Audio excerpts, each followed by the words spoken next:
हाल चाल है आपका। आज हम एसओसी 609 क्वालिटेटिव रिसर्च मेथड का लेसन नंबर 40 पढ़ेंगे। रिपोर्ट राइटिंग, टॉपिक 144 से 147। सबसे पहले हम रिपोर्ट राइटिंग को देख लेते हैं। क्वालिटेटिव रिसर्च में रिपोर्ट लिखना बहुत इंपॉर्टेंट होता है। ठीक है, आपने जो डेटा कलेक्ट किया उसे साइंटिफिक और स्ट्रक्चर्ड तरीके से लिखना ज़रूरी होता है। रिपोर्ट लिखना मतलब आप अपने रिसर्च को लॉजिकल ऑर्डर में डॉक्यूमेंट करते हैं, मतलब डॉक्यूमेंट की फॉर्म में लेते हैं। अगर किसी रिसर्चर के पास बहुत वैल्यूएबल डेटा हो लेकिन वो प्रॉपर तरीके से लिखना नहीं जानता तो उसकी रिसर्च का कोई फ़ायदा नहीं होगा।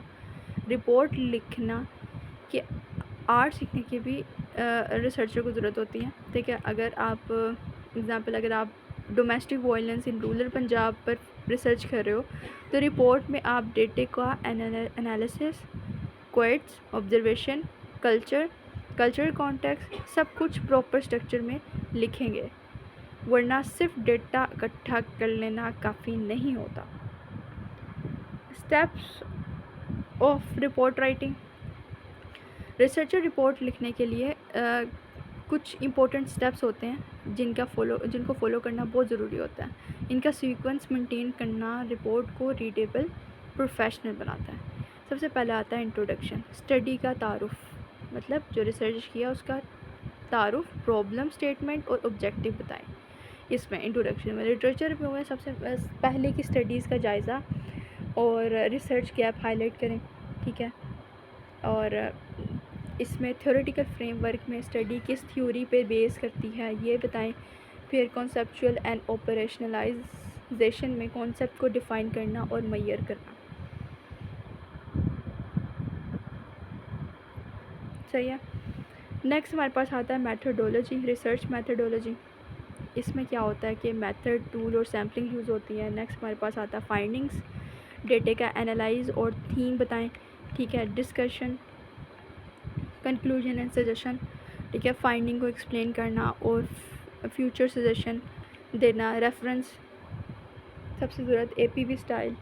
अच्छा, यहाँ पे हर सोर्स को प्रॉपर एक रेफरेंस देना है। जैसे हमारा पाकिस्तान में कॉमनली यूज़ होता है एपीए स्टाइल्स यूज़ होता है, जिसमें पहले आपका नेम आता है, फिर आपका ठीक है डेट ऑफ बर्थ आती है, यानी डेट ऑफ बर्थ कह रही हूँ, पहले नाम आता है जिसने रिसर्च की हो, फिर उसके बाद ब्रैकेट में एक सन आता है कौन सी रिसर्च के मुताबिक, फिर कौन सी यूनिवर्सिटी या किस पे आपने रिसर्च करके डेटा अपलोड किया वो चीज़ आती है। जैसे अगर आपको एग्जांपल दो, Smith (A.2020 women in work place Oxford university press), ये होता है रेफरेंस। और एपीवी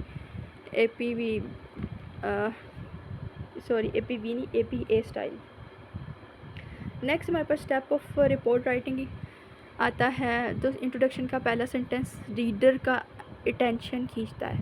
ठीक है, ग्रैब करता है रीडर की अटेंशन, इसलिए इसे फ्लैग राइजिंग भी कहते हैं, जो हमारा इंट्रोडक्शन का पहला सेंटेंस होता है। ठीक है, इस सेंटेंस में आपको ये बताना होता है कि आपका टॉपिक क्या है, वो कितना यूनिक और इम्पोर्टेंट है, क्या पजल या रिसर्च गैप हैं जो कि आपने आइडेंटिफाई किए हैं, या आपको ये भी बताना होता है कि की टर्म्स क्या हैं, ऑब्जेक्टिव क्या हैं, प्रॉब्लम्स क्या हैं इसके अंदर, और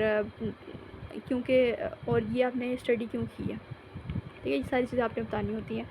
नेक्स्ट हमारे पास आता है step of report writing, literature review. Literature review में आप ये देखते हैं कि आपके टॉपिक पे पहले किसने काम किया, किस थ्योरी, मेथड और कॉन्टेक्स्ट में काम किया गया है, क्या चीज़ ऑलरेडी प्रूव हो चुकी है और उस प्रूवन चीज़ में कौन से गैप हैं और आपने किस गैप को एनालाइज किया। ठीक है, टाइप ऑफ रिव्यू, यहाँ पे कॉन्टेक्चुअल रिव्यू है, यानी कल्चर या सोशल बैकग्राउंड एक्सप्लेन करना, और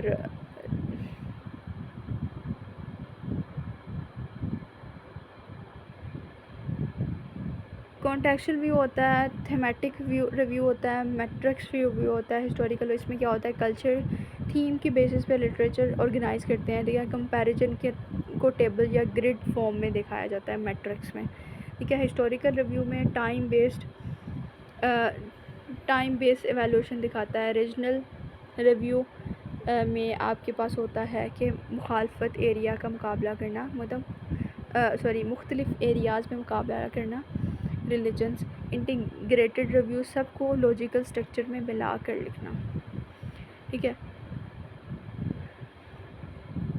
अगर एक यहाँ पे एग्जांपल कर लेते हैं, अगर टॉपिक आपका mobile phone addiction in teenagers हैं, तो लिटरेचर व्यू में लिखा जा सकता है कि past study from western country have focused more on screen time, but in Pakistani context culture and parental factors remain underexplored।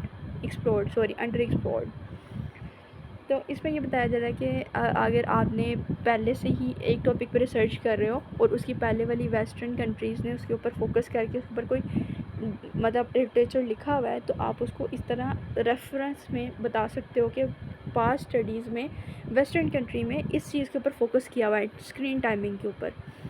ठीक है, लेकिन इसके बरक्स पाकिस्तान में ये चीज़ नहीं है, मतलब गैप फाइंड कर रहे हो ना कि वेस्टर्न कंट्री ने किया लेकिन पाकिस्तान ने नहीं किया, तो यहाँ पे ये बताना चाह रहे हैं।